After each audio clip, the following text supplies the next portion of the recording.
I first heard about Haikyu a few years ago, when season 2 was either already airing or was just about to. I don't really remember. But what I do remember is that all I heard was great things about it. So after putting it off for a while, I finally sat down to watch it.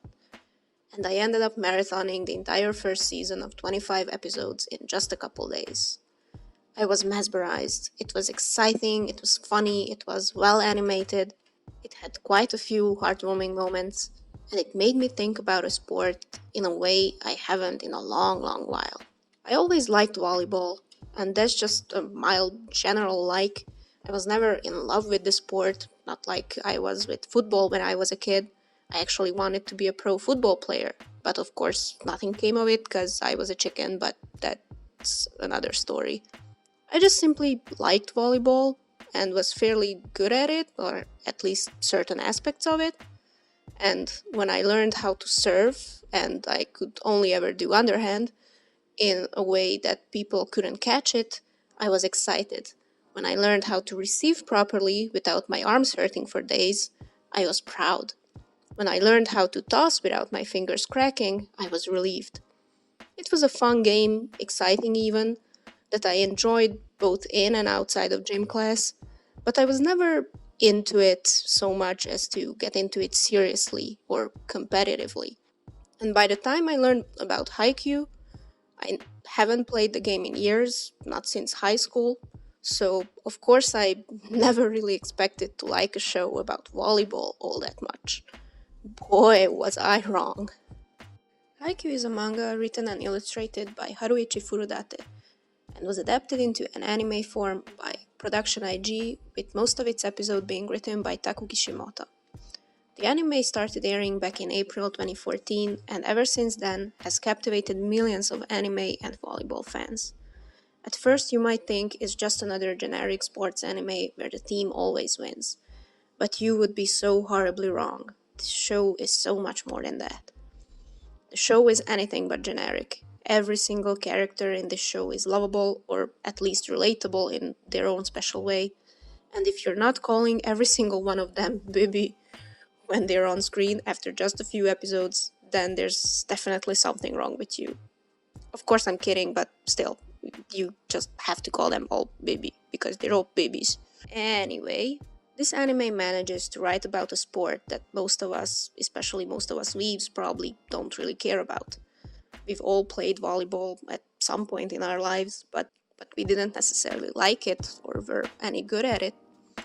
We just know the basics of the game, but this show manages to capture all the little details of this sport that I never really cared about or knew about. The different moves, defense and offense strategies, the names of positions and ways of hitting the ball, they're all carefully explained, but it's all done in a way that doesn't make the viewer feel stupid. It's not done in a condescending way or an over-informative way. It is educational, but it's also really fun all the way through. And it will help you understand and appreciate the anime, and the sport for that matter, even more. Learning about volleyball through this anime has been an experience I never thought I would want. But after watching 4 seasons of this show, I am grateful to having gotten into it, and I cannot wait for more. The animation, to put it simply, is great. It's done by Production IG, who have worked on some amazing shows like Ghost in the Shell Standalone Complex, Blood Plus, or Psycho Pass, just to name a few. Here, they deliver some incredible action scenes, as they always do. From what I've seen, Production IG always manages to do an amazing job with sports anime. Run with the Wind and Welcome to the Ballroom come to mind, which are both underrated gems in my opinion. The studio also did Kuroko no Basuke, but I haven't seen it, so I can't really state an opinion. Of course, with most anime, there are moments where the background characters are not as detailed, but that's just part of it when you want to focus most of your budget on some real jaw-dropping action scenes, and overall, they managed to do that. In addition to the action, the general animation throughout the show in the more serious or even more funny moments is spot on, using the right style to adapt Furudate's scenes from the manga. When it comes to the soundtrack and music of the anime, each season is straight fire. There's not one single missed beat. The music is composed by Yuki Hayashi and Asami Tachibana, who do an amazing job in portraying the emotions, the tension, the fun, and the dramatic moments of the anime with their music. As for the opening and ending department, each song delivers on the hype of the show. We have some incredible artists like Spire with Imagination for the first opening of the first season, who later returned for a couple more openings and endings. We got Tsukima Switch for the second opening called Aie. Then we got Burnout Syndromes from multiple entries like Fly High from Season 2 and Phoenix from Season 4. We got artists like Takika, Galileo Galilei, Chico with Honeyworks, Nico Touches the Wall, as well as Super Beaver with the latest opening called Topaku from Season 4. And I can easily say that every single artist who worked on any of the openings or endings for this show does an incredible job of matching the visuals and showcasing the general feel of the season they work on. When it comes to characters, Haikyu manages to introduce us to a large amount of characters that somehow in the end we can't help but care about.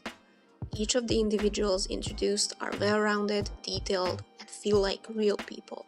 There's of course the main two, Hinata Shoyo and Kageyama Tobio, two people who could not be more opposites. We follow Shoyo from being a short little rookie, a passionate volleyball fan who just wants to prove that his size is not all that matters, that he can overcome any obstacle to become as good as any other player, if not even better. And along the way, he learns the true meaning of the game. We also follow Tobio, who is a young stubborn genius, a self-centered prodigy nicknamed the King of the Court, who needs to learn to be more of a team player and along the way learn to be a better, more functioning human as well. Both journeys are emotional in their own ways and can teach the viewer valuable life lessons.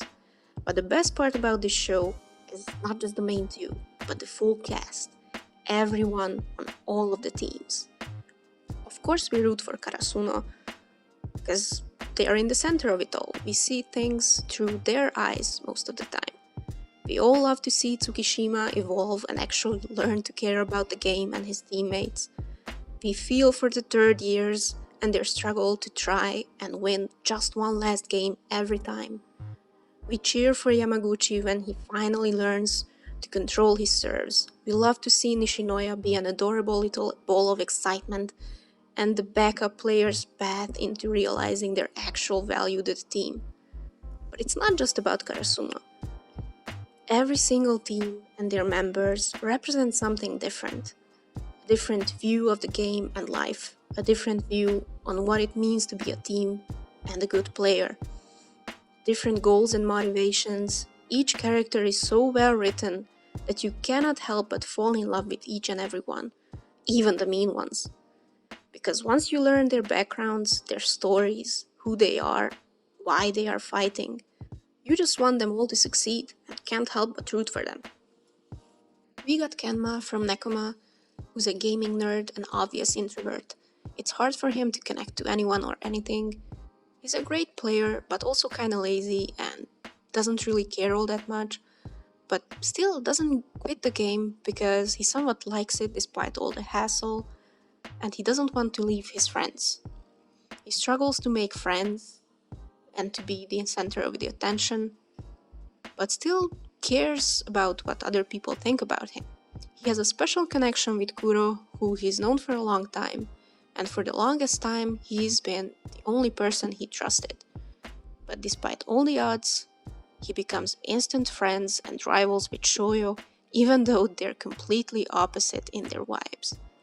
Kenma is calm, collected, very introverted, while Shoyo is cheerful and extroverted, but somehow they're a match. Kenma sees something special in Shoyo and wants to understand him, but also wants to beat him. Their friendship is definitely one of the purest things on this show. We also have Lev from Nekoma, who is a half Russian, half Japanese student, who is expected to be a great volleyball player just because of his height. But in reality, he's really clumsy, very new to the game, and doesn't even know half the rules. But he still does his best to learn and improve and not eat himself up. He just wants to be the team's ace player. He gets very excited about the game and wants to live up to his great potential that everyone's talking about. He can be really childish and sound mean, but never actually means anything by it. And in a weird way, he sees Hinata as a friend and rival, because they're so different in height, but seeing what Hinata can do while being as short as he is, Lev wants to do even better and defeat his rival. Oikawa from Josai is a prodigy, seemingly calm and collected, but in reality, he's kind of a mess. He loves the attention, loves flirting with fangirls, loves showing off. He's the obvious pretty boy and is quite childish at times. But when it comes to volleyball, he's super serious and goes hard on his opponents. His serves are powerful just as his tosses. He has a weird past with Kageyama and wants to defeat him in a game of who's the best setter. When it comes to Bokuto from Fukurodani, an incredible powerful player when it comes to volleyball, but in reality, he's kind of an airhead and childish idiot, but also very optimistic in nature. He makes a lot of mistakes and can be self-centered in the game, doesn't want to fail, but also doesn't want to be left out of a play.